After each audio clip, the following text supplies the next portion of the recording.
Welcome to RS Reddy institute Vizianagaram. Today మనం discuss చేయబోయే topic ఏంటంటే రీసెంట్గా న్యూస్లో ఉంది COP30. ఏంటి COP30? United nations framework convention on climate change. వారు ప్రతి సంవత్సరం ఏదో ఒక దేశంలో ఒక సమావేశం నిర్వహిస్తారు. దీన్నే COP30. COP అనగా కాన్ఫరెన్స్ ఆఫ్ పార్టీస్. ప్రజెంట్ జరిగేది 9వది. ఇది న్యూస్లో ఎందుకు ఉంది? ఇది యాక్చువల్లీ ఈ రోజు నుండే జరుగుతుంది. ఈ రోజు నుండి 21వ తేదీ వరకు జరుగుతుంది. అయితే మరి దీనికి సంబంధించి ఇంతకుముందు జరిగినటువంటి మేజర్ టాపిక్స్ ఏంటంటే, ఇష్యూస్ ఏంటి, అసలు ఇది జరపాల్సిన అవసరం ఏముంది, మొదలైన విషయాలు మనం ఈ వీడియోలో డిస్కస్ చేద్దాం.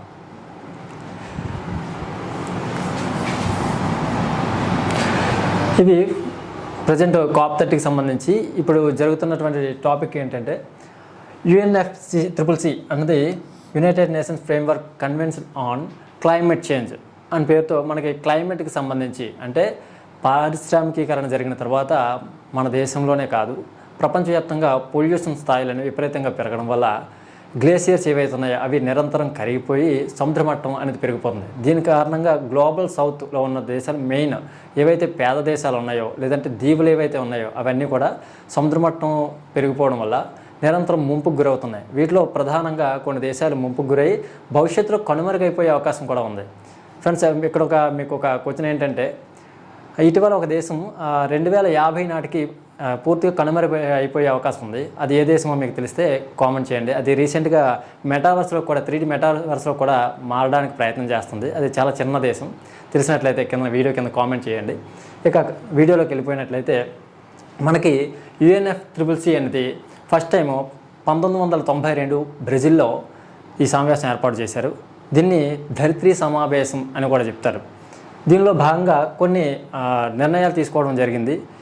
ఏంటంటే ఈ పొల్యూషన్ ఏవైతే ఉన్నాయో దీన్ని తగ్గించడానికి ప్రపంచవ్యాప్తంగా దేశాలన్నీ కూడా ఉమ్మడిగా ఒక సమావేశాన్ని ఏర్పాటు చేసుకొని ఒక కలిసికట్టుగా ఈ నిర్ణయాలన్నీ కూడా అమలు చేయాలి అని చెప్పి ఈ కన్వెన్షన్ని తీసుకురావడం జరిగింది.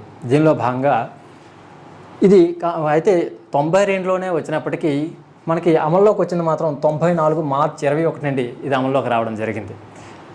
ఇక ఇది ఒక సూత్రం మీద డిపెండ్ అయ్యి పనిచేస్తూ ఉంటుంది. అది CBDR అంటే కామన్ బట్ డిఫరెన్షియేటెడ్ రెస్పాన్సిబిలిటీస్ అనే సూత్రం ఆధారంగా పనిచేస్తుంది. అంటే అర్థం ఏంటంటే, కామన్ అంటే ప్రతి దేశాలు కూడా అంటే పొల్యూషన్ పెంపొందించడంలో లేదా global warming green house effect అనేది ప్రతి దేశం మీద ప్రభావం చూపుతూ ఉంటుంది. అందులో ప్రధానంగా ఈ అభివృద్ధి చెందుతున్న లేదా పేద దేశాలు ఏవైతే ఉన్నాయో వాటి మీద హెవీగా ఉంటుంది. కానీ వీటికి కారణం అభివృద్ధి చెందిన దేశాలు, పారిశ్రామికంగా ఏ దేశాలు అయితే బాగా అభివృద్ధి చెందాయో అవి విడుదల చేసినటువంటి ఈ పొల్యూటెంట్స్, కార్బన్ మోనాక్సైడ్, సల్ఫర్ మొదలైన వాటి వల్ల, ఈ పొల్యూటెంట్స్ వల్ల గ్లేసియర్స్ కరిగిపోయి గ్లోబల్ వార్మింగ్ అనేది చాలా హెవీగా అవుతుంది. అదేవిధంగా ఓజోన్ డిప్లిటేషన్ మొదలైన కారణాల వల్ల ఓజోన్ లేయర్ రంధ్రాలు పడి మనకి సముద్ర మట్టాలు అనేవి నిరంతరం పెరుగుదలకి కారణమవుతున్నాయి అన్నమాట. కనుక వీటన్నింటి వల్ల అంటే ఏవైతే మేజర్ ఈ పార్టిసిపేట్ చేస్తున్నాయో అంటే పొల్యూషన్ విడుదల చేయడంలో ఏవైతే మేజర్ పాత్ర పోషిస్తున్నాయో ఆయా దేశాలు ఎక్కువ రెస్పాన్సిబిలిటీస్ తీసుకోవాలి, మిగిలిన దేశాలకి సహకారం అందించాలి అని చెప్పి ఆ సూత్రం మీద ఆధారపడుతూ ఈ సమావేశం ఏర్పాటు చేయడం జరిగిందనమాట. దీనిలో భాగంగా ఇది ప్రతి సంవత్సరం ఈ సమావేశం జరుగుతుంది. అయితే 2024కి సంబంధించి ఆసియాలో ఉన్నటువంటి అజర్బైజాన్ దేశ రాజధాని బాకులో ఈ సమావేశం నిర్వహించడం జరిగిందనమాట. అయితే ప్రస్తుతం మనకి వచ్చే వీడియోలో చివరిలో ఎక్కడ జరుగుతుందనేది మనం తెలుసుకుందాం. ఇక నెక్స్ట్ వచ్చేసరికి మొదటి సదస్సు వచ్చేసరికి 1995 జర్మనీ యొక్క రాజధాని బెర్లిన్లో జరిగిందనమాట. దీని యొక్క అవుట్కమ్స్ ఏమిటంటే మేజర్ ప్రోటోకాల్. ఇది వచ్చేసరికి జపాన్లోని 1997 డిసెంబర్ 11వ తేదీన జరగడం జరిగింది. ఇది 2005 ఫిబ్రవరి 16వ తేదీ నుండి అమల్లోకి వచ్చిందనమాట. దీని ప్రకారం 2012 నాటికి గ్రీన్ హౌస్ గ్యాసెస్ ఏవైతే ఉన్నాయో వాటిని 90లో ఎంత శాతం ఉన్నాయో అంత శాతం కన్నా 5% అంటే 90 కంటే ముందు ఎంత శాతం అయితే ఎమిషన్స్ ఉన్నాయో వాటిని 2012కి వచ్చేసరికి 5% తక్కువగా తగ్గించాలనేసి నిర్ణయం తీసుకోవడం జరిగిందనమాట. దీనినే ఫస్ట్ కమిట్మెంట్ అని కూడా చెప్తారు. ఇక దీన్నే 2012లో జరిగినటువంటి దోహా సమ్మిట్లో ఈ వ్యవధిని అంటే టైం పీరియడ్ని 2020కి జరపడం జరిగిందనమాట. దీనిలో భాగంగా పారిశ్రామిక దేశాలు ఏవైతే ఉన్నాయో ఇవి 5% కాస్త 18% తగ్గించాలని నిర్ణయం తీసుకోవడం జరిగింది. అయితే ఈ మధ్యకాలంలో కెనడా, అమెరికా వంటి దేశాలు ఈ సమ్మిట్లో పాల్గొన ఇవి మేము అమలుపరచబోము అంటూ వీటి నుండి విరమించుకోవడం కూడా జరిగింది. తర్వాత మళ్ళా జాయిన్ అవ్వడం జరిగిందనమాట. ఇక ఈ ప్రోటోకాల్ ఆమోదించిన చివరి దేశం ఏదైతే ఉందో అది దాన్ని ఆఫ్ఘనిస్తాన్ అంటారన్న. ఆఫ్ఘనిస్తాన్ ఇది 192వ దేశం. అయితే ఈ ప్రోటోకాల్ అమల్లోకి రావడానికి రాటిఫికేషన్ అనేది 144 దేశాలు ఆమోదిస్తే తప్ప ఈ రాటిఫికేషన్ అమల్లోకి రాదు. అయితే ఇప్పటి వరకు 192 దేశాలు ఆమోదించడం జరిగింది. అందులో మన భారతదేశం వచ్చేసరికి 80వ దేశం అనమాట. ఇక నెక్స్ట్ మనం చూసినట్లయితే దీనిలో భాగంగా భారతదేశం కొన్ని ఇనిషియేటివ్స్ తీసుకురావడం జరిగిందనమాట. క్లీన్ డెవలప్మెంట్ మెకానిజం భారతదేశమే కాదు, కొన్ని ప్రపంచంలో ఎమిషన్స్ తగ్గించాలని కంకణం కట్టుకున్నటువంటి కొన్ని దేశాలన్నీ కలిపి క్లీన్ డెవలప్మెంట్ మెకానిజం అనే ఒక పేరుతో ఒక కార్యక్రమాన్ని ప్రారంభించాయి. దీనిలో భాగంగా అభివృద్ధి చెందిన దేశాలు ఏవైతే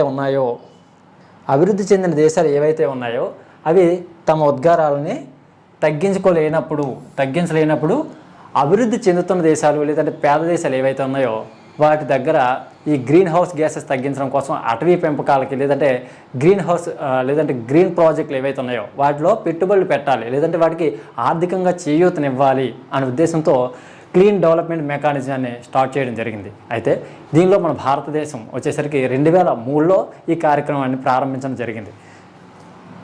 2003లో ఈ కార్యక్రమాన్ని మన ఇండియా తీసుకురావడం జరిగింది. దీనిలో భాగంగా ప్రపంచవ్యాప్తంగా ఈ క్లీన్ కోల్ టెక్నాలజీ అవ్వచ్చు, లేదంటే గ్రీన్ హైడ్రోజన్ మొదలైన ద్వారా ఎమిషన్స్ తగ్గించడానికి చర్యలు తీసుకుంటారనమాట. ఇలా కార్బన్ క్రెడిట్స్ని సృష్టించి వాటిని అంతర్జాతీయంగా ట్రేడింగ్ చేసి వాటిని ఏవైతే అభివృద్ధి చెందిన దేశాలు ఉన్నాయో అవి సక్రమంగా ఈ పర్యావరణం పట్ల సక్రమైన కార్యక్రమాలు అమలు చేయలేనప్పుడు ఈ పేద దేశాలు లేదంటే అభివృద్ధి చెందుతున్న దేశాల నుండి ఈ కార్బన్ క్రెడిట్స్ని కొని వాటి కొంత అమౌంట్ని ఈ గ్రీన్ ప్రాజెక్ట్లో పెట్టుబడి పెట్టడానికి కొంత అమౌంట్ని ఇవ్వడానికి అవకాశం ఉంటుందన్నమాట ఈ ప్రోగ్రాం ద్వారా. అయితే ఇటువంటి ట్రేడింగ్ ప్రపంచవ్యాప్తంగా ఇటువంటి ట్రేడింగ్ చేస్తున్నటువంటి దేశాల్లో టాప్లో ఉన్న దేశం ఏదంటే చైనా మొదటి స్థానంలో ఉండగా 2వ స్థానంలో మన భారతదేశం ఉందండి. ఇక 3వ దేశం వచ్చేసరికి బ్రెజిల్. ఇక నెక్స్ట్ వచ్చేసరికి మొత్తం భారతదేశంలో ఉన్నటువంటి ఈ గ్రీన్ ప్రాజెక్టులు అన్నింటిలో కూడా మొత్తం 90% ప్రైవేటు రంగానికి చెందినవే ఉన్నాయి మన ఇండియాలో. ఈ ప్రైవేటు రంగం ద్వారా ఎక్కువగా పెట్టుబడులు అనేవి ఈ గ్రీన్ టెక్నాలజీకి సంబంధించి ఈ అటవీ కార్యక్రమాలకు సంబంధించి మొదలైన వాటికి పెట్టుబడులు అయితే సేకరిస్తూ ఉంది. వీటి ద్వారా అంతర్జాతీయంగా ట్రేడింగ్ చేసి విదేశీ మారక ద్రవ్యాన్ని మన ఇండియా ఆర్జిస్తుందని కూడా చెప్పొచ్చు. ఇక భారత్ ఏం చర్యలు చేపట్టింది ఈ గ్రీన్ హౌస్ గ్యాసెస్ని తగ్గించడం కోసం? ఇటీవల మనం బాగా న్యూస్లో ఉన్న టాపిక్ ఏంటంటే మన దీపావళి రాగానే ఢిల్లీ వంటి ప్రాంతాల్లో నిరంతరం పొల్యూషన్ ఎక్కువగా ఉంటుంది. ప్రపంచంలోనే అత్యంత పొల్యూటెడ్ సిటీ ఏదంటే అందులో తప్పనిసరిగా మన ఇండియా అనేది చాలా నగరాలు ఉంటాయి. వాటిలో టాప్లో ఉంటుంది ఢిల్లీ. మరి ఇటువంటి వాటి పట్ల మన భారతదేశం ఎలాంటి నిర్ణయాలు తీసుకుంది, దాని యొక్క లక్ష్యాలు ఏంటి అన్నది మనం ఇక్కడ చూద్దాం.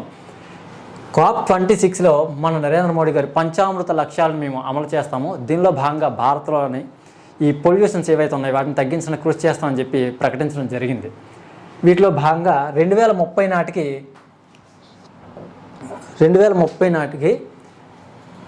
45% ఎమిషన్స్ తగ్గిస్తాము. 2070 నాటికి 0 స్థాయికి తీసుకొస్తాం. అంటే 100% కార్బన్ ఎమిషన్స్ తగ్గించడానికి చర్యలు అయితే తీసుకుంటామని చెప్పి నరేంద్ర మోడీ గారు ప్రకటించడం జరిగింది. దీనిలో భాగంగానే 2030 నాటికి శిలాజేతర ఇంధన వనరుల నుండి 50% స్థాపిత విద్యుత్ సామర్థ్యాన్ని కూడా మేము సంతరించుకుంటాం అని చెప్పి ప్రకటించడం జరిగిందనమాట. అయితే ఇప్పటికే మన ఇండియా వచ్చేసరికి 55% శిలాజేతర ఇంధనాల నుండే విద్యుత్తును సమకూర్చుకోవడం జరుగుతుందండి. ఇవి కొంత ముందుగానే చేరుకోవడానికి అవకాశం కూడా ఉంది మన ఇండియా. ఇక అంతర్జాతీయంగా కార్బన్ క్రెడిట్ల ద్వారా విదేశీ మారక ద్రవ్యాన్ని కూడా ఆర్జించే అవకాశాలు ఉన్నాయి.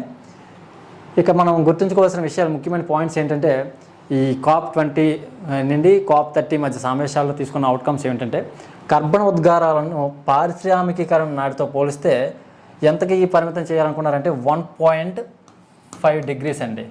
1.5 degrees తగ్గించడానికి పరిమితం చేయాలని చెప్పి ప్రపంచ దేశాలన్నీ నిర్ణయం తీసుకుంది.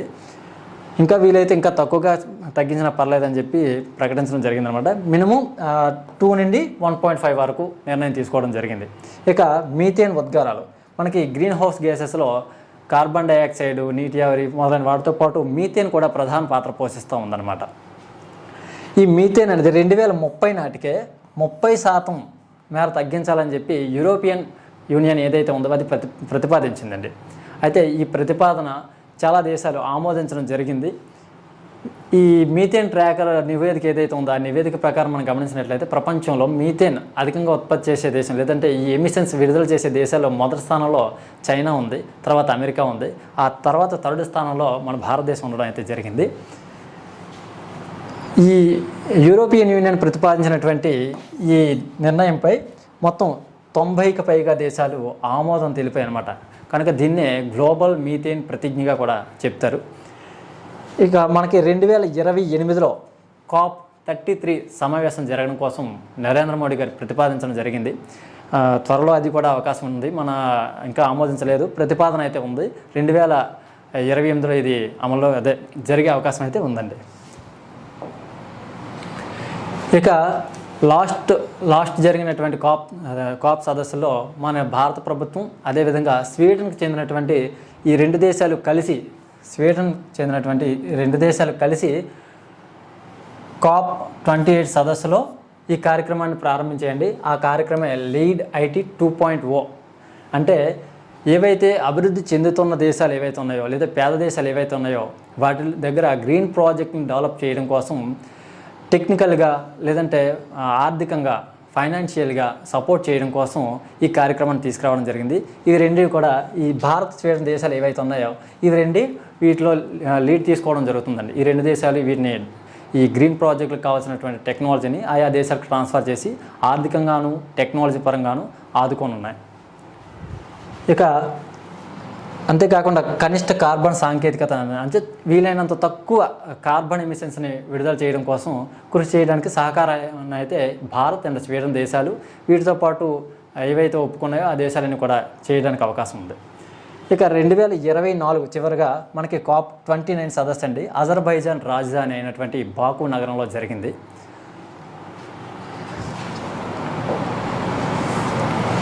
ఇక రీసెంట్గా అప్డేట్, ఇప్పుడు ప్రజెంట్ న్యూస్లో మనకి కనిపిస్తూ ఉంది.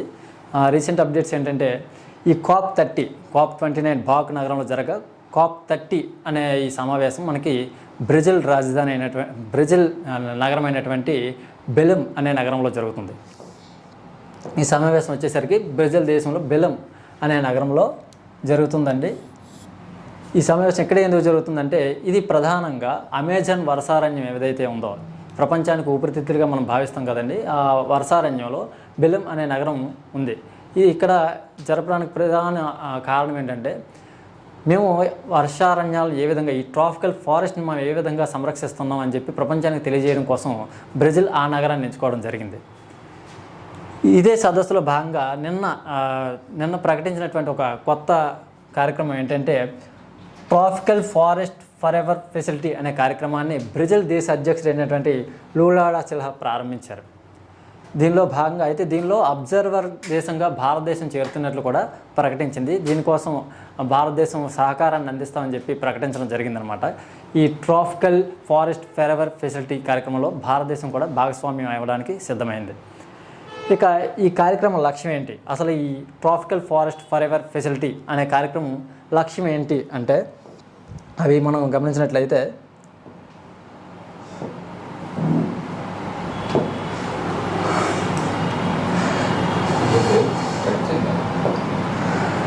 ఉష్ణమండల అడవులను సంరక్షించే దేశాలు ఏవైతే ఉన్నాయో ఆ దేశాలకి ఆర్థికంగా సపోర్ట్ని అందించడానికి దీనిలో భాగంగా $120 బిలియన్ పెట్టుబడిని ప్రైవేటు ప్రభుత్వ రంగాల నుండి ఆకర్షించి ఆయా దేశాల్లో వీటిని అభివృద్ధి కార్యక్రమాలకి, వర్షారణ్యాలు ఏవైతే ఉన్నాయో వాటిని అభివృద్ధి చెందించడానికి, అదేవిధంగా గ్లోబల్ సౌత్ దేశాలు ఏవైతే ఉన్నాయో వాటిలో ఈ పర్యావరణ కార్యక్రమాలను అభివృద్ధి చెందించడం కోసం ఈ అమౌంట్ని ఖర్చు చేయనున్నారు. ఇక ఇందులో భారతదేశం ఆల్రెడీ అబ్జర్వర్గా జాయిన్ అవుతుందని ప్రకటించడం జరిగింది. ఇక ఈ నిధులని ప్రైవేటు ప్రభుత్వ సంస్థల నుండి సమీకరిస్తారన్నమాట.